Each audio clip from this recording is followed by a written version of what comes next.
Менің өзім бұл термин саласымен 90-шы жылдардан бері қарай айналысып келе жатырмын. Сол жас кезімде жастарға мынау кеш ұйымдастыратынбыз кафелерде.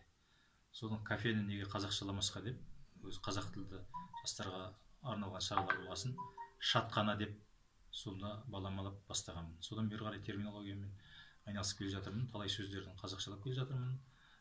Қазір мынау арсеналымда ол жидақ деп аудардым мен, жидағымда бірнеше жүз деген сөздер бар менде. Сол мынау тіл қазына орталығының ұйымдастырған терминді халық жасайды деген мынау екшемі конкурсы өте құбағып сәтін уақытында болды деп есептеймін. Әрине кешірек басталды дегенмен де енді ештен кеш жақсы. Осы екшемнің ережесін белгілі тіл танушы ғалым Анар Фазылжан деген қарындасымыз мына Фейсбуктан салып жіберген екен. Сол жақсы болды, соған қатысып өзімнің деңгейін білейін деп қатысқанмын. Енді мынау соны жүлделі орынға ие болып отырмын. Бұл енді менің бір белгілі бір жауапкершілік жүктейді. Шынымен мен бұл термин саласында кәдімгідей дұрыс айналысым керек екен деген кәдімгі жауапты міндет жүктеп отыр да. Енді былай қарағанда бұл термин саласымен айналысқанда көп адамдарға сырттан қарағанда қазақ сөздерін жинап алып, оны бір-біріне біріктіріп, немесе түбір сөзге жұрнақ сөздерді қосса термин шыға беретін сияқты кім көрінген қазір ойын қоса береді. Енді ол қосқан дұрыс, талпынған дұрыс, бірақ та бұл оңай нәрсе емес. Бұның сан салалы жағынан қарастыру керек та. Мысалға элемент деген сөзді мен егжей деп алдым. Өйткені біздің тілімізде егжей тегжей деген сөз бар. Кез келген нәрсенің оның бір бөлшегін, кәдімгідей үңгіл шүңгілін қарайтындай сондай кішірейтіле айтылған сөз. Соның егжей сөзі ол элемент дегенді толық білдіреді. Кез келген үлкен нәрсенің элементі дегенге мысалға бұның егжей деп алуымызға әбден болады.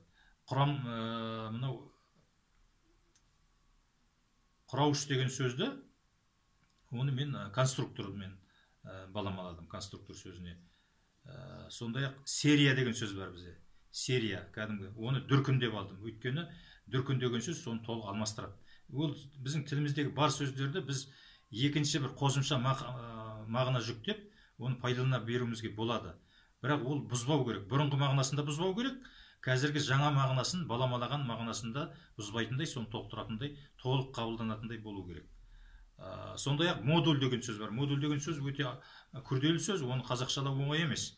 Бірақ оның бәрін мен зерттедім. Бұл әрбір сөзді баламалағанда, қазақшалағанда зерттеймін.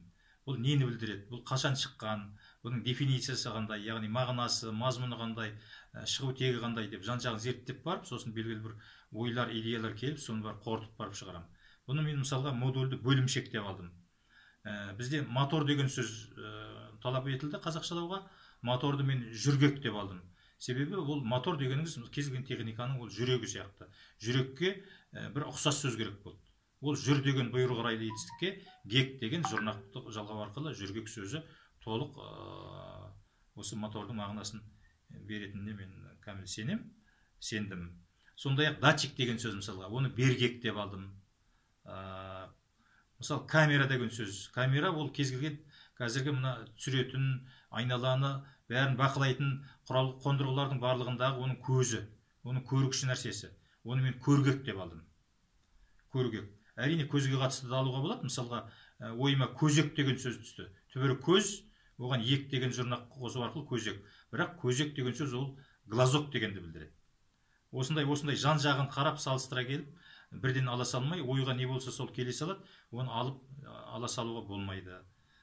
Мысалы аккумулятор деген сөзді қуат жиғыш, сенсор деген сөзді сезгек деп алдым. Мысалға блог деген сөзді, блогер деген сөзді қазақшалау керек болды, мен оларды қазақшалауға болмайды деп өзім не қойдым, дәйектедім. Себебі блог деген сөз ағылшын тілінен алғанда өзі б және лог деген екі сөздің қосындысынан құралған нәрсе. Және ол қарапайым сөзде емес. Сондықтан оны қазақшалап та керек жоқ. Ал блогерді алатын болсақ, гер деген біздің жұрнағымыз сол блогердің ішінде тұр. Оны біз несіне әрі қарай қазақшалап істейміз. Блогер. Оны қазақшалап абырой таппаймыз. Ол бірден қабылданбайды. Сол секілді мысалға жаңағыдай спам, фишинг деген сөз бар, маркетинг деген сөз бар. оларды аударуға болмайды. Исламның мағынасы мысалға мүлдем бірнеше, тіпті ағылшын тілінің өзінде де бірнеше сөздердің аббревиатурасы. Көрдіңіз бе? Оны қалай қазақшалаймыз? Фишинг дегенді фишинг аң дыбысымен, аң әрпімен беріп фишинг қылып қазақшалауға болады. Маркетингті маркетинг деп алуға болады. Самсунгті самсунг деп алу керек.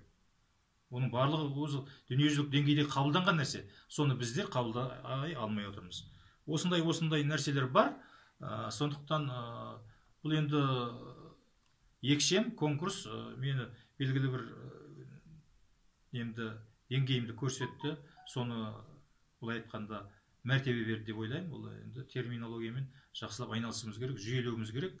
Және сала бойынша бұған ғылыми кафедраларды біріктіруіміз керек. Ғылыми кафедралар өз саласы бойынша осы терминологияны ұйымдастыру керек негізінде. Соның барлығын жүйелеп, жаңағыдай орталықтан мәдениет және спорт министрлігі болсын, тіл комитеті болсын, тіл қазына орталығы болсын, солар жоғарыдан басқарып отырса, тіліміз тезірек байиды.